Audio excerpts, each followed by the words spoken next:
सख्त मॉनिटरिंग की आवश्यकता है, जो आने वाले दिनों में सरकार आरबीआई के माध्यम से मुझे लगता करेगी।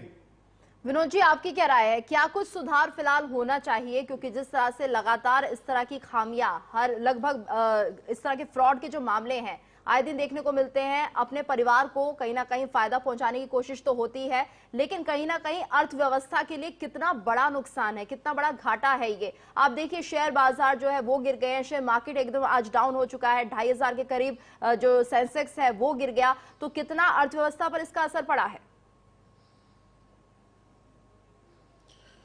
देखिए गीतू जी, इसमें रिजर्व बैंक को अपनी भूमिका निभानी होगी। रेगुलेटर्स के पास सारी इंफॉर्मेशंस आती है, क्वार्टरली ऑडिट होते हैं, हर महीने कंकरेंट ऑडिट होता है, इंटरनल ऑडिट्स होते हैं, रिपोर्ट्स आती हैं।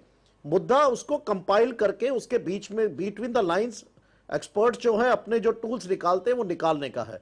यहां पर कहीं ना कहीं जो गलतियां हैं उनको सुधारने की जरूरत है। और हमारे कानून बहुत सशक्त है, कानून में कोई कमी नहीं, सरकार का इसमें ज्यादा रोल नहीं है, लेकिन जो रेगुलेटर है वो कहीं ना कहीं उसको अपना काम करना होगा। यहां काम करने में कहीं ना कहीं लापरवाही हो रही है, जिसकी वजह से इस तरह की चीजें हो रही हैं। देखिए, इकोनॉमी स्ट्रेस में है, स्ट्रेस की वजह से ये दिक्कतें अभी और आएंगी आने वाले समय में। आज कोरोना वायरस की वजह से आपकी इकोनॉमी पूरी डिस्टर्ब होती जा रही है, बैंकों पर भी उसका असर आने वाले वक्त में भी देखने को मिलेगा। लेकिन कहीं ना कहीं हमारे रेगुलेटर्स को इतना स्ट्रांग होना पड़ेगा कि जैसे जैसे ये हालात बिगड़े उसी टाइम उसको संभाला जाए। ऐसा नहीं कि वो जब हालात बिल्कुल आपके हाथ से निकल जाते हैं उसके बाद आप लाठी पीट रहे हैं तो उससे क्या होगा। इस केस में यही हुआ है।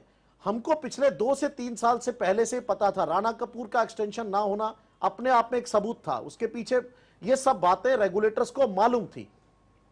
पिछले 2 साल से इसके ऊपर पूरी नजर बनाई हुई थी, पूरा रडार इसके ऊपर काम कर रहा था। उसके बावजूद इतना समय छोड़ा गया उसके अंदर।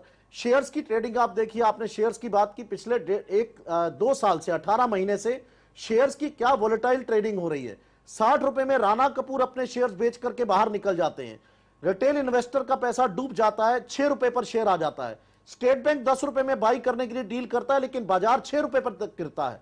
आज शुक्रवार के बाद सोमवार को बाजार खुलता है, वही शेयर 6 रुपए का 17 रुपए में जाता है, शाम को 21 रुपए में बिकता है। 30% का प्रॉफिट वो इन्वेस्टर उठाता है जिसने फ्राइडे को शेयर खरीदा था। आप अंदाजा लगाइए, उन शेयर्स के साथ, उन शेयर होल्डर्स के साथ मजाक नहीं है क्या, जो पहले से जिन्होंने 400 रुपए 500 रुपए में शेयर खरीदा हुआ है। और उसको देखते हुए कहीं ना कहीं रेगुलेटर्स को इसको रेगुलरिटी के साथ संभालने की जरूरत है। रिजर्व बैंक की भूमिका बहुत बड़ी है इसके अंदर। जब ये चीजें हो रही होती हैं उसी वक्त इसके ऊपर कंट्रोल्स लगाए जाएं। आज हम कंट्रोल लगा रहे हैं, आज डिपॉजिटर का पैसा, उसको अपना पैसा जमा होने के बावजूद पैसा नहीं मिलता। इसमें दिक्कत जो है वो सबसे ज्यादा डिपॉजिटर झेल रहा है, शेयर होल्डर तो नुकसान में है, उसको कुछ नहीं मिलने वाला। फ्रॉड जो हुआ, जहां फ्रॉड शब्द आया है, ये मुझे सिर्फ आपत्ति इस बात से है कि पिछले 1.5-2 साल से हमको मालूम था कि ये फ्रॉड हो रहा है।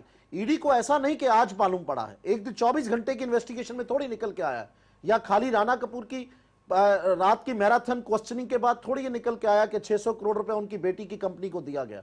ये सब डाटा कहीं ना कहीं डोमेन में अवेलेबल था।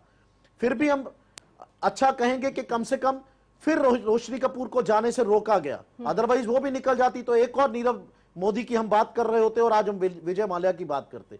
कहीं ना कहीं हमें जागने की जरूरत है।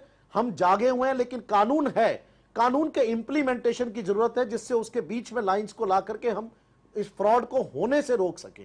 फ्रॉड होने के बाद रिकवरी कहां से करेंगे, कहां से पैसा आएगा। आज 2 लाख करोड़ डिपॉजिटर्स का है जी। 40 करोड़ की शांतनु जी, 700 करोड़ की वैल्यूएशन आपसे मैं जानना चाहूंगी कि लगातार जिस तरह से बड़ी बड़ी कार्रवाई की बात तो कही जाती है, लेकिन कहीं ना कहीं